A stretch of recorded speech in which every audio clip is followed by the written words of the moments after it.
Everyone, आज का topic है ऑस्टियोपोरोसिस।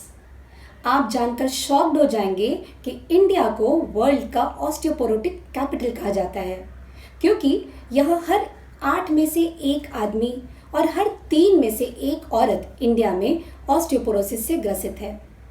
क्या होता है ऑस्टियोपोरोसिस का मतलब? ऑस्टियोपोरोसिस मतलब आपकी हड्डियों का इतना कमज़ोर और नाजुक हो जाना कि ज़रा से प्रेशर से हड्डी टूट जाती है, फ्रैक्चर हो जाता है। क्यों होता है? अब हमारा बोन एक लिविंग टिश्यू है जिसमें बोन सेल्स, नए नए बोन सेल्स बनते हैं और पुराने बोन सेल्स टूटते हैं।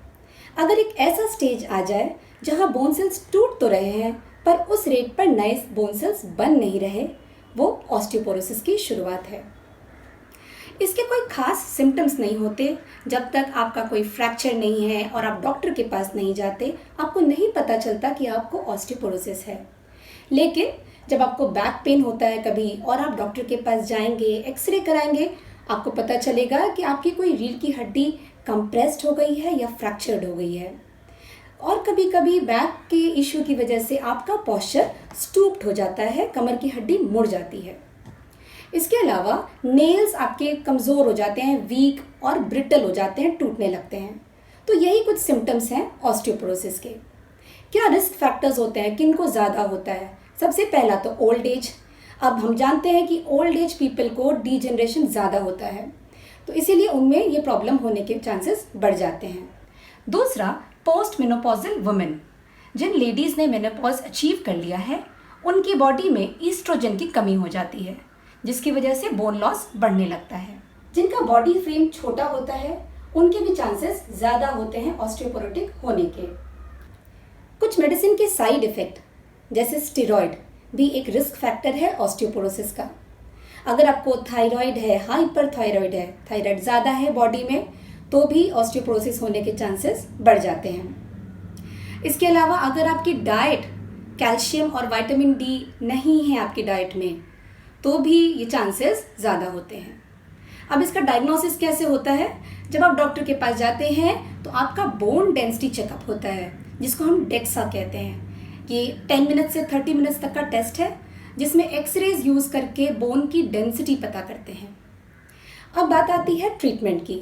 सबसे पहला, मेडिकल मैनेजमेंट में डॉक्टर आपको बाइफॉस्फोनेट्स देते हैं, जिससे आपका जो बोन लॉस हो रहा है वो थोड़ा कम हो जाता है, प्रिवेंट करते हैं उसको। दूसरा, हार्मोन रिप्लेसमेंट किया जाता है। तीसरा, जो सबसे इजी है कि अपने डाइट में कैल्शियम और विटामिन डी का इंटेक बढ़ाइए। वो कैसे कर सकते हैं?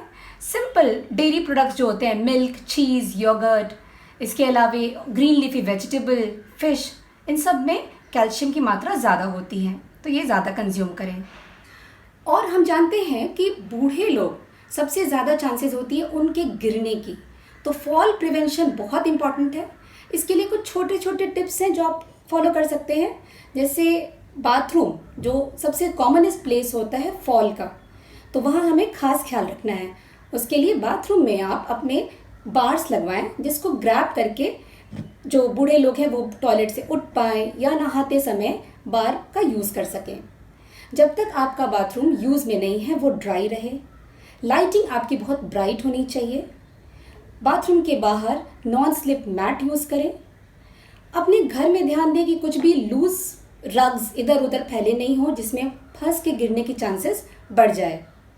और सबसे इम्पॉर्टेंट, इन लोगों के मतलब ओल्ड एज लोगों का चश्मा अप टू डेट होना चाहिए, उनका आई टेस्टिंग बहुत ज़रूरी है। तो ये कुछ बातें हुई फॉल प्रिवेंशन के बारे में।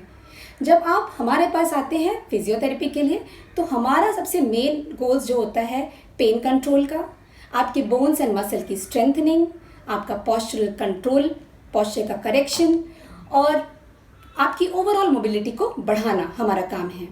तो उसके लिए हम आपको सिखाते हैं वेट बेयरिंग एक्सरसाइजेस, जो ऑस्टियोपोरोसिस में एकदम मस्ट है, बहुत इंपॉर्टेंट है। वेट बेयरिंग एक्सरसाइजेस जैसे कि सिंपल वॉकिंग या climbing stairs, leg press, squats, ये सब यूज़ कर सकते हैं। पोस्चर करेक्शन सिखाया जाएगा। स्ट्रेंथनिंग एक्सरसाइजेज में आपको रेजिस्टेंस बैंड या डंबल से कुछ सिंपल एक्सरसाइजेज बताई जाती हैं। बैलेंस ट्रेनिंग एक्सरसाइजेज बहुत इंपॉर्टेंट है, खासकर ओल्डर पॉपुलेशन के लिए, क्योंकि उन लोगों को बैलेंस इश्यूज ज़्यादा होते हैं। तो ये हो गया हमारा फिजियोथेरेपी मैनेजमेंट। कुछ चीज़ें जो आपको अवॉइड करना चाहिए वो है हाई सॉल्ट डाइट, क्योंकि अगर आप सॉल्ट ज़्यादा लेते हैं तो बॉडी से कैल्शियम का लॉस होने लगता है और बोन्स के लिए नुकसानदेह हो सकता है। एक्सेस विटामिन ए खाने से भी बचें और कोई भी ट्विस्टिंग या टर्निंग एक्टिविटी या हाई इम्पैक्ट एक्टिविटी से आपको बचना है, क्योंकि आपको पता है कि ऑस्टियोपोरोसिस मतलब आपकी बोन्स एक हल्के से झटके पे भी फ्रैक्चर हो सकती है, तो जिसमें चोट ना लगे वैसी एक्टिविटीज आपको करना है। तो ये था इन ब्रीफ अबाउट ऑस्टियोपोरोसिस। अपना ख्याल रखिए। Take care. Good bye.